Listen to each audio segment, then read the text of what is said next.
En mars 2011, des ouvriers rénovant un ancien hôtel du 8e arrondissement de Paris ont fait une découverte qui allait rouvrir l'une des affaires les plus troublantes de la capitale française. Derrière un mur de plâtre, parfaitement dissimulé depuis plus de 2 décennies, se trouvait une valise en cuir rouge. À l'intérieur, des vêtements d'enfants parfaitement conservés, des jouets des années 80 et surtout une carte d'identité au nom d'Alexandre Vaillant, 12 ans, disparu sans laisser de traces le 15 septembre 1990. Comment cette valise a-t-elle pu rester cachée pendant 21 ans exactement? Et que contenait-elle d'autre qui allait bouleverser la vie de dizaines de personnes et révéler l'un des secrets les plus sombres de l'industrie du spectacle française? Avant de continuer avec cette histoire perturbante, si vous appréciez les cas mystérieux réels comme celui-ci, abonnez-vous à la chaîne et activez les notifications pour ne manquer aucun nouveau cas. Maintenant, découvrons comment tout a commencé. Pour comprendre l'ampleur de cette découverte, il faut remonter à la France de la fin des années 80. Paris vivait alors une époque dorée pour la télévision et le cinéma français. Les productions pour enfants connaissaient un essor remarquable, avec des émissions comme Récréa 2 et Club Dorothée qui faisaient rêver toute une génération. C'est dans ce contexte qu'Alexandre Vaillant était devenu, à seulement 10 ans, l'un des visages les plus reconnaissables du petit écran français. Alexandre était né le 3 mai 1978 à Boulogne-Billancourt, dans une famille de classe moyenne. Son père, Jean-Claude Vaillant, travaillait comme comptable dans une entreprise de textile du 15e arrondissement, tandis que sa mère, Marie Vaillant, était infirmière à l'hôpital Necker. Rien ne prédestinait ce petit garçon aux cheveux châtains et aux yeux verts à devenir une célébrité, si ce n'est un hasard du destin. En 1988, alors qu'Alexandre n'avait que 10 ans, sa mère l'avait accompagné à un casting pour une publicité de céréales. Le directeur de casting, séduit par le naturel et la spontanéité de l'enfant, l'avait immédiatement retenu. Cette première expérience avait ouvert les portes d'un monde que la famille Vaillant ne connaissait pas, celui du spectacle. Très rapidement, Alexandre avait décroché des rôles dans plusieurs films français. Il avait notamment joué le fils de Gérard Depardieu dans Les Enfants du Marais en 1988, puis avait tenu le rôle principal dans Mon petit frère, un film dramatique qui avait remporté un succès critique notable. Mais c'est surtout son rôle dans l'émission Les Mercredis d'Alexandre, sur Antenne 2, qui l'avait rendu véritablement populaire auprès du public français. Cette émission, diffusée tous les mercredis après-midi, mélangeait sketchs humoristiques, chansons et jeux interactifs avec de jeunes téléspectateurs. Alexandre y incarnait un personnage attachant, celui d'un enfant curieux qui découvrait le monde avec émerveillement. L'émission connaissait un succès phénoménal, avec plus de 2 millions de téléspectateurs chaque semaine. Cependant, derrière cette réussite apparente, la famille Vaillant commençait à ressentir une pression grandissante. Les horaires de tournage étaient éprouvants pour un enfant de son âge, et Alexandre montrait parfois des signes de fatigue. Marie Vaillant se souvient encore aujourd'hui des changements subtils qu'elle avait remarqués chez son fils durant l'été 1990. Il était devenu plus silencieux, moins spontané, confie-t-elle aujourd'hui, la voix encore brisée par l'émotion. Quand je lui demandais comment s'était passée sa journée de tournage, il répondait par des monosyllabes. Ce n'était plus le petit garçon bavard que j'avais connu. Les studios de télévision d'Antenne 2 se trouvaient alors rue Cognac-Jay, dans le 7e arrondissement de Paris. C'est dans ce bâtiment imposant, avec ses couloirs interminables et ses nombreuses salles de réunion, qu'Alexandre passait désormais la majorité de son temps. Les productions télévisuelles de l'époque fonctionnaient selon des codes bien établis, et les enfants acteurs évoluaient dans un environnement où les adultes détenaient tous les pouvoirs de décision. Le 15 septembre 1990 était un samedi. Alexandre avait terminé sa semaine de tournage le vendredi et devait se rendre au studio pour une séance de photos promotionnelles prévue à 14h. Cette séance était organisée par Marc Fontaine, le producteur exécutif de l'émission, un homme de 45 ans qui avait bâti sa carrière dans l'industrie télévisuelle française depuis les années 70. Marie Vaillant avait accompagné son fils comme à son habitude. Elle se souvient parfaitement de cette journée car elle avait prévu d'emmener Alexandre chez le coiffeur juste après la séance photo. Il avait les cheveux qui lui tombaient sur les yeux et Marc Fontaine avait insisté pour qu'il soit impeccable pour les photos, raconte-t-elle. La séance photo s'était déroulée normalement dans le studio 3 du bâtiment. Vers 16h30, Marc Fontaine avait annoncé à Marie qu'ils avaient terminé plus tôt que prévu, mais qu'il souhaitait garder Alexandre encore 1 heure pour revoir avec lui le script de la prochaine émission. C'était habituel, explique Marie. Marc préparait souvent les enfants en leur expliquant leurs répliques à l'avance. Marie était donc partie faire quelques courses dans le quartier, laissant Alexandre sous la supervision de l'équipe de production. Elle devait revenir le chercher vers 18h05. Quand elle est revenue au studio à l'heure convenue, le gardien lui a dit qu'Alexandre était déjà parti. « Je n'ai pas compris tout de suite », se souvient Marie. « J'ai pensé qu'il y avait eu un malentendu, que quelqu'un l'avait ramené à la maison. Mais quand j'ai appelé chez nous, Jean-Claude m'a dit qu'Alexandre n'était pas rentré. C'est à ce moment-là que la panique a commencé. » Marie est retournée dans les studios, mais la plupart des bureaux étaient déjà fermés. Elle a réussi à joindre Marc Fontaine chez lui vers 19h30. Ce dernier lui a expliqué qu'Alexandre était parti vers 17h15, disant qu'il avait rendez-vous avec sa mère dans le hall d'entrée. « Mais je n'avais jamais dit ça, » insiste Marie. « Je devais venir le chercher au studio, comme toujours. » Alexandre le savait parfaitement. Jean-Claude Vaillant avait immédiatement contacté la police. L'inspecteur Laurent Mercier du commissariat du 7e arrondissement avait été chargé de l'enquête. Dès le dimanche matin, une battue avait été organisée dans le quartier, impliquant plus de 50 policiers et de nombreux volontaires. Les témoignages recueillis ce jour-là étaient contradictoires. Le gardien des studios, Henri Dupont, affirmait avoir vu Alexandre sortir seul du bâtiment vers 17h15, portant sa veste en jean et son sac à dos rouge. Mais une passante, Madame Leblanc, qui promenait son chien rue Cognac-Jay vers la même heure, certifiait avoir vu un enfant correspondant à la description d'Alexandre monter dans une Peugeot 505 blanche. Le problème, c'est que nous n'avons jamais pu identifier cette voiture, explique aujourd'hui Laurent Mercier, maintenant retraité. Nous avons vérifié tous les propriétaires de Peugeot 505 blanche dans un rayon de 50 km. Aucun lien avec Alexandre ou sa famille. L'enquête s'est rapidement orientée vers l'entourage professionnel d'Alexandre. Marc Fontaine avait été interrogé à plusieurs reprises, ainsi que tous les membres de l'équipe technique présents ce jour-là. Leurs alibis avaient été vérifiés et confirmés. Gérard Lemoine, le réalisateur de l'émission, se trouvait en déplacement à Cannes pour le MIPCOM, le marché international des programmes de télévision. Les jours suivants, l'affaire avait pris une dimension médiatique considérable. La photo d'Alexandre avait été diffusée dans tous les journaux télévisés et placardée dans tout Paris. Des centaines d'appels avaient afflué au commissariat, mais aucune piste sérieuse n'avait émergé. Ce qui nous a le plus marqué, c'est la disparition de sa valise, confie Laurent Mercier. Marie Vaillant nous avait dit qu'Alexandre avait emporté sa petite valise rouge le matin, celle qu'il utilisait pour transporter ses affaires de rechange et ses jouets. Cette valise n'a jamais été retrouvée avec lui. Les semaines qui ont suivi la disparition d'Alexandre ont transformé la vie des Vaillant en cauchemar permanent. Jean-Claude avait pris un congé sans solde pour se consacrer entièrement aux recherches, parcourant les rues de Paris avec des photos de son fils, interrogeant commerçants et passants.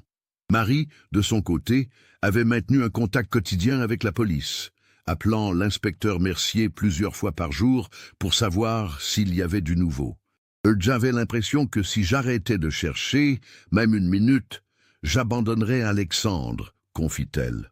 La maison familiale de Boulogne-Billancourt était devenue un point de ralliement pour journalistes et curieux. Les Vaillant avaient dû faire appel à des amis pour filtrer les appels téléphoniques, dont certains étaient des canulars cruels. Des gens appelaient en prétendant avoir vu Alexandre, parfois même en se faisant passer pour lui. raconte Jean-Claude, encore bouleversé par ses souvenirs. L'émission Les Mercredis d'Alexandre avait été suspendue dès la semaine suivant la disparition. Antenne 2 avait diffusé un communiqué exprimant son soutien à la famille et sa confiance dans le travail de la police. Marc Fontaine avait organisé une conférence de presse où il avait appelé toute personne ayant des informations à se manifester. Cependant, au fil des mois, l'attention médiatique s'était progressivement détournée de l'affaire.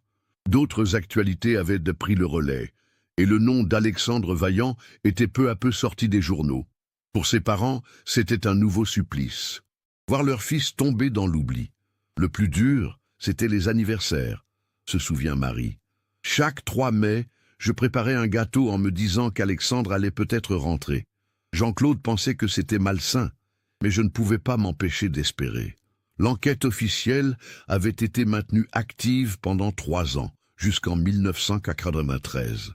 Puis, faute de nouvelles pistes, elle avait été classée sans suite.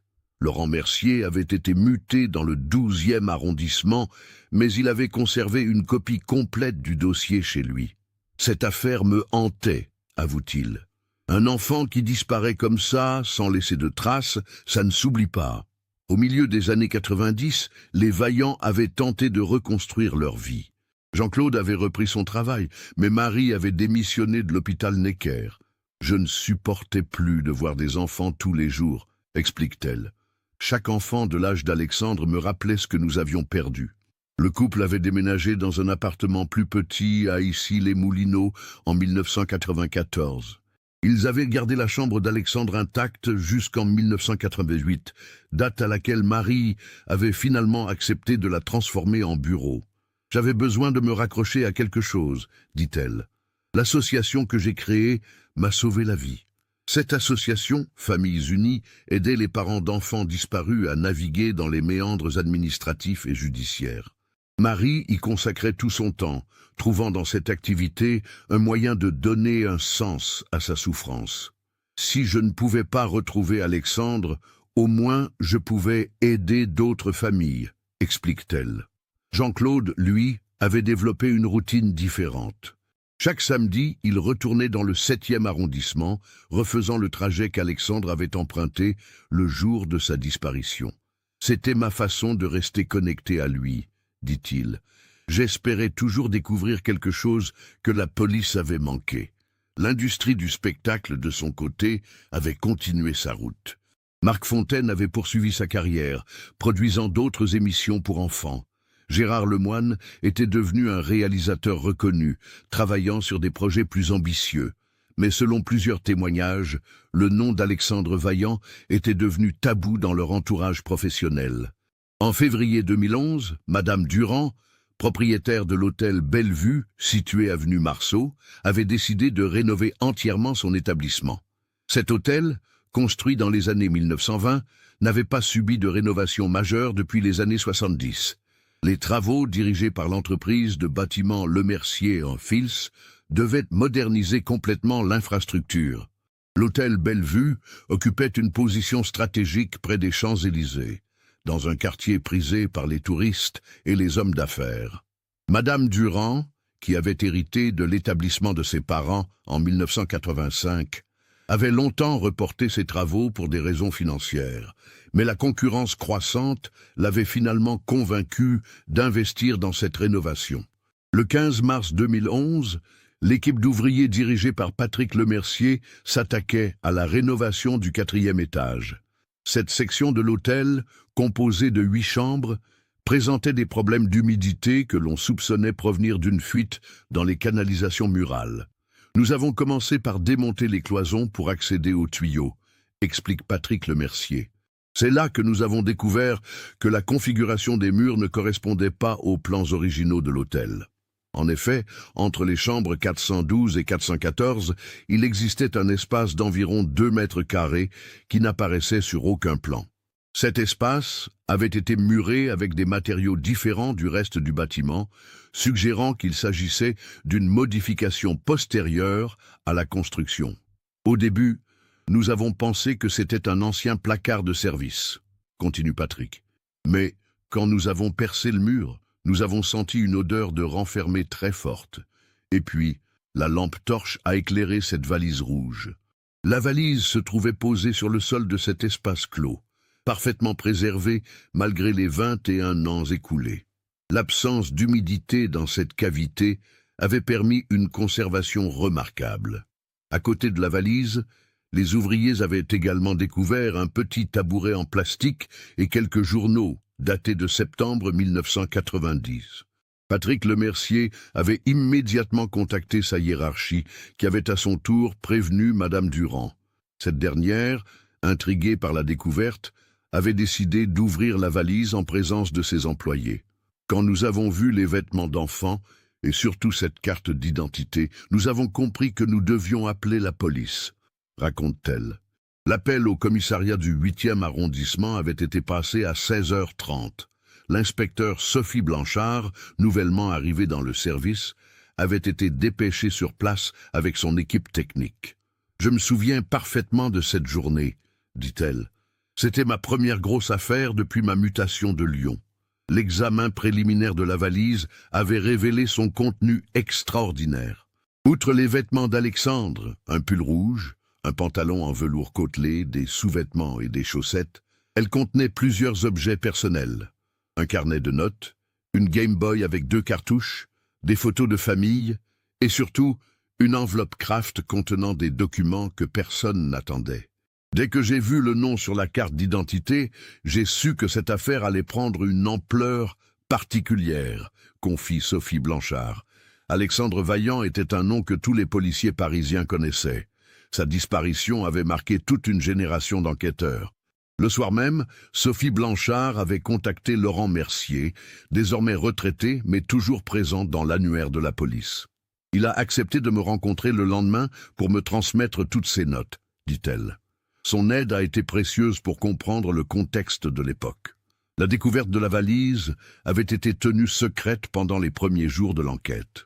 Sophie Blanchard voulait d'abord analyser tous les éléments avant de contacter les parents d'Alexandre. « J'avais peur de leur donner de faux espoirs », explique-t-elle. « Après tant d'années, je voulais être sûre d'avoir quelque chose de solide à leur apporter. » L'analyse des vêtements avait confirmé qu'ils appartenaient bien à Alexandre. Marie Vaillant avait formellement identifié le pull rouge qu'elle avait tricoté elle-même pour son fils. Mais c'est l'examen des documents contenus dans l'enveloppe Kraft qui avait véritablement stupéfié les enquêteurs. Le carnet de notes d'Alexandre, écrit de sa main enfantine, contenait des annotations troublantes. On y trouvait des noms d'adultes accompagnés de commentaires cryptiques. Monsieur F. On toujours des câlins bizarres. GL me regarde bizarrement sous la douche. L'homme au costume gris. Photo dans son bureau. Plus troublante encore, le carnet contenait des dates et des lieux précis. Jeudi 6 septembre, réunion bureau, Monsieur F. Il m'a montré des photos d'autres enfants. Vendredi 7 septembre, GL. M'a demandé de rester après le tournage. Il m'a dit que c'était notre secret. L'enveloppe contenait également 6 photographies en noir et blanc, visiblement prises en cachette. Ces photos montrèrent des hommes en costume dans ce qui semblait être des bureaux ou des salles de réunion. Sur l'une d'entre elles, on distinguait clairement le profil de Marc Fontaine en conversation avec un homme non identifié. Ces photos avaient été prises par un appareil photo jetable, explique Sophie Blanchard. Alexandre avait manifestement documenté ses rencontres avec ces adultes. C'était un comportement exceptionnellement mature pour un enfant de 12 ans. L'enquête avait pris une nouvelle dimension. Sophie Blanchard avait discrètement interrogé d'anciens collègues d'Alexandre dans l'industrie du spectacle. Plusieurs témoignages avaient émergé, confirmant que le comportement de certains adultes autour des enfants acteurs était pour le moins questionnable. Sylvie Moreau, ancienne script de l'émission Les Mercredis d'Alexandre, avait accepté de témoigner sous condition d'anonymat. Il y avait une ambiance malsaine autour des enfants, avait-elle confié. Marc Fontaine organisait souvent des réunions privées avec eux. Il disait que c'était pour les préparer psychologiquement à leur rôle. Un autre témoignage était venu d'un ancien technicien son, Robert Saunier, qui avait travaillé sur plusieurs productions impliquant des enfants. Gérard Lemoine avait des habitudes étranges, avait-il révélé. Il insistait toujours pour être présent quand les enfants se changeaient, soi-disant pour vérifier leur costume. Ces révélations avaient poussé Sophie Blanchard à examiner d'autres cas d'enfants acteurs de l'époque. Elle avait découvert que 3 autres enfants ayant travaillé avec Marc Fontaine et Gérard Lemoine avaient présenté des troubles comportementaux dans les mois suivant leur collaboration. L'un d'eux, maintenant adulte, avait accepté de témoigner. Je n'ai jamais parlé de ce qui s'était passé, mais quand j'ai appris pour Alexandre, j'ai compris que je devais le faire. Ces hommes profitaient de notre jeunesse et de notre naïveté. Le 25 mars 2011, Sophie Blanchard avait finalement contacté Marie et Jean-Claude Vaillant. La rencontre avait eu lieu dans les bureaux du commissariat du 8e arrondissement en présence d'une psychologue spécialisée dans l'accompagnement des familles de victimes. Quand elle nous a montré la valise, j'ai immédiatement reconnu tous les affaires d'Alexandre, se souvient Marie. Mais quand elle nous a parlé du contenu du carnet, j'ai eu l'impression que le sol se dérobait sous mes pieds. Jean-Claude avait eu une réaction différente. J'ai d'abord ressenti une colère immense, puis une forme de soulagement. Enfin, nous allions peut-être savoir ce qui était arrivé à notre fils. La phase suivante de l'enquête avait consisté à localiser Marc Fontaine et Gérard Lemoine. Marc Fontaine dirigeait désormais une société de production audiovisuelle à Neuilly-sur-Seine. Gérard Lemoine, lui, s'était installé dans le sud de la France et réalisait des documentaires pour des chaînes de télévision régionales. Le 2 avril 2011, Sophie Blanchard avait organisé une opération coordonnée impliquant les polices de Paris, de Neuilly-sur-Seine et de Nice. À 6h du matin, Marc Fontaine et Gérard Lemoine avaient été simultanément interpellés à leur domicile. La perquisition du bureau de Marc Fontaine avait révélé un véritable trésor de preuves.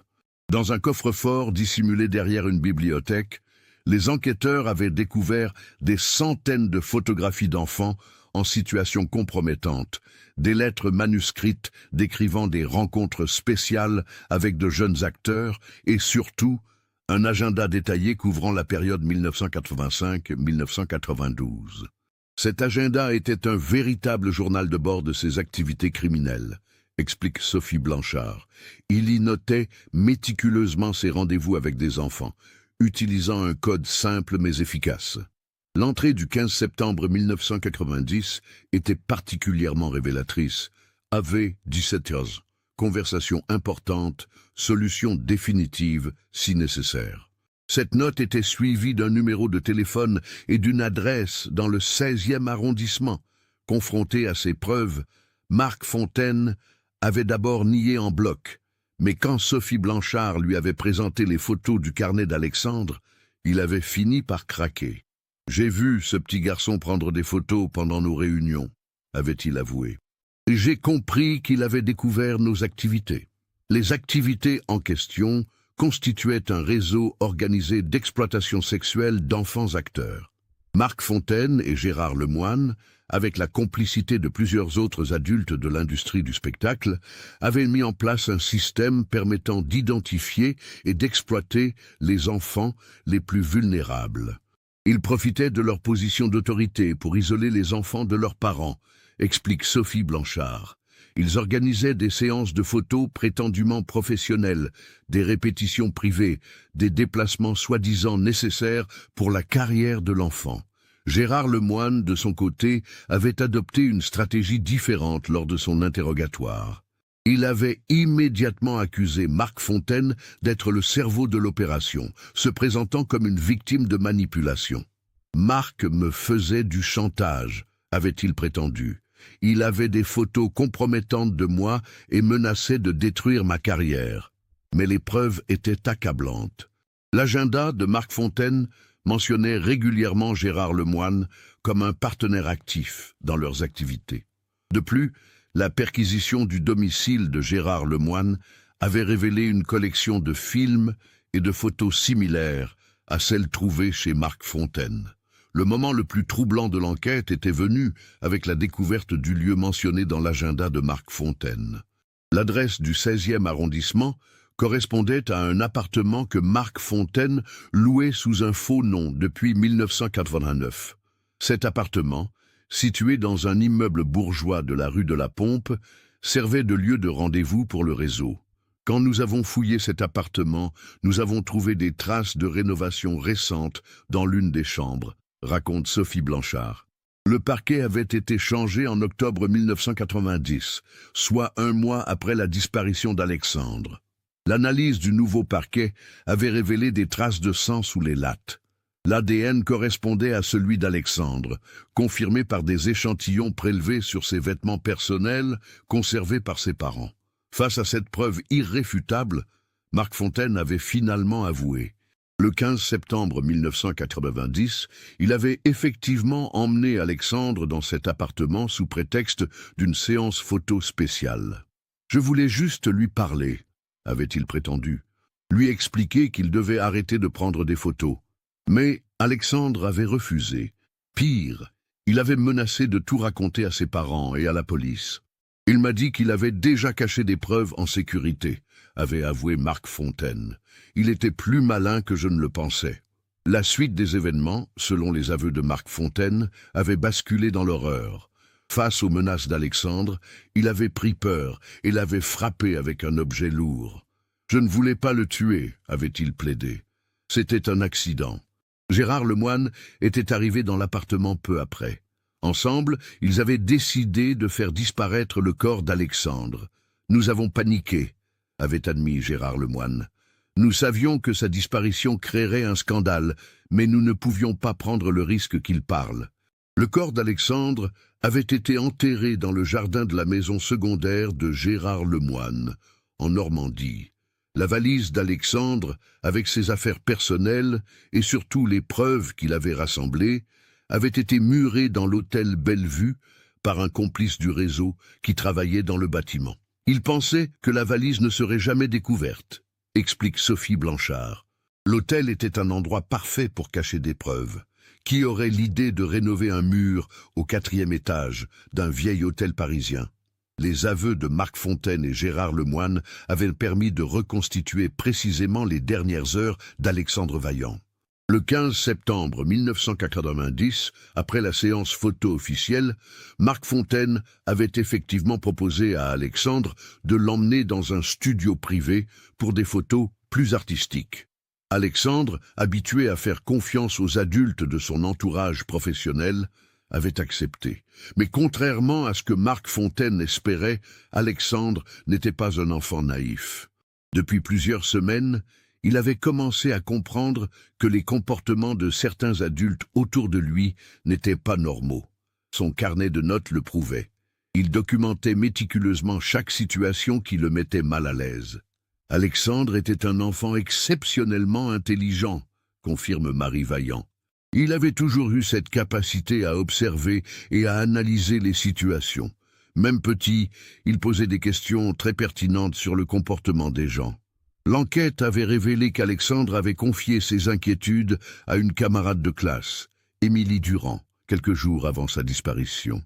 Il m'avait dit que des adultes à la télévision lui demandaient de faire des choses bizarres, témoigne aujourd'hui Émilie, devenue institutrice. Il m'avait montré son carnet et dit qu'il allait tout raconter à ses parents après les vacances. Cette révélation avait bouleversé Marie et Jean-Claude Vaillant. Nous nous sommes rendus compte qu'Alexandre essayait de nous protéger, explique Jean-Claude. Il ne voulait pas nous inquiéter avec ses soupçons.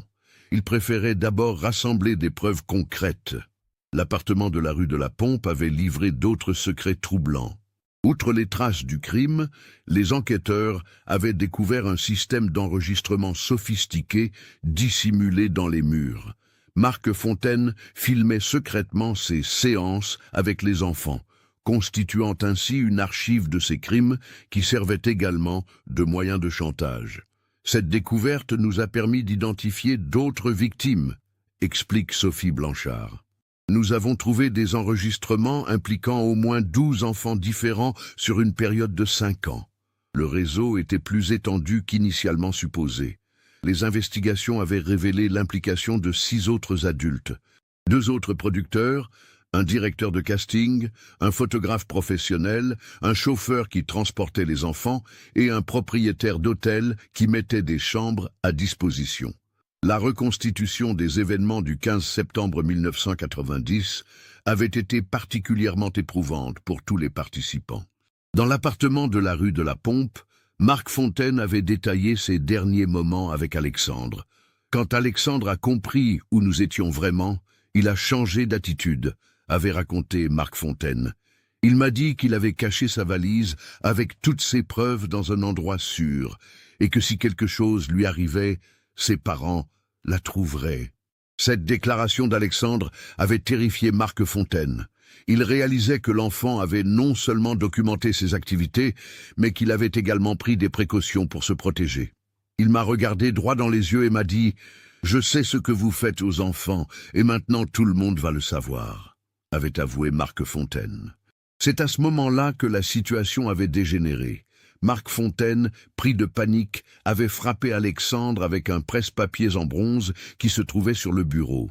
L'enfant était tombé et avait heurté violemment le coin d'une table basse. « Il y avait du sang partout », avait décrit Marc Fontaine. « J'ai compris immédiatement qu'il était mort. » Gérard Lemoine était arrivé environ 1 heure plus tard, alerté par un appel affolé de Marc Fontaine. Ensemble, ils avaient nettoyé l'appartement et transporté le corps d'Alexandre dans la voiture de Gérard Lemoine, une Peugeot 505 blanche, confirmant ainsi le témoignage de Madame Leblanc, qui avait vu un enfant monter dans une voiture de ce modèle. « Nous avons roulé jusqu'en Normandie cette nuit-là », avait avoué Gérard Lemoine. « J'avais une maison secondaire près de Deauville, héritée de mes parents. Nous avons enterré Alexandre dans le jardin, sous un vieux chêne. La valise d'Alexandre avait posé un problème différent. Elle contenait les preuves que l'enfant avait rassemblées contre eux, mais aussi ses affaires personnelles que ses parents reconnaîtraient immédiatement. Nous ne pouvions pas la jeter n'importe où, avait expliqué Marc Fontaine. Si elle était découverte, elle nous mènerait directement à nous. C'est là qu'était intervenu le 3e complice du réseau, Antoine Mercier, un entrepreneur en bâtiment qui avait des contrats avec plusieurs hôtels parisiens. Antoine avait accès à l'hôtel Bellevue dans le cadre de travaux de maintenance réguliers. Il a profité d'une intervention pour créer ce faux mur, avait expliqué Sophie Blanchard. C'était un travail professionnel parfaitement invisible. Antoine Mercier avait été arrêté le 8 avril 2011, après les aveux de Marc Fontaine. Confronté aux preuves, il avait rapidement avoué son rôle dans la dissimulation de la valise. « Je pensais que c'était juste pour cacher des documents compromettants », avait-il prétendu. « Je ne savais pas qu'un enfant avait été tué. » Le 12 avril 2011, une expédition judiciaire s'était rendue dans la propriété de Gérard Lemoine, en Normandie. Guidés par ces indications précises, les enquêteurs avaient localisé la sépulture d'Alexandre sous le chêne centenaire, exactement comme il l'avait décrit. Quand nous avons exhumé les restes d'Alexandre, j'ai pensé à ses parents, confie Sophie Blanchard. Enfin, ils allaient pouvoir faire leur deuil dignement. L'expertise médico-légale avait confirmé la version des faits donnée par Marc Fontaine. Alexandre était mort des suites d'un traumatisme crânien causé par les coups reçus et sa chute.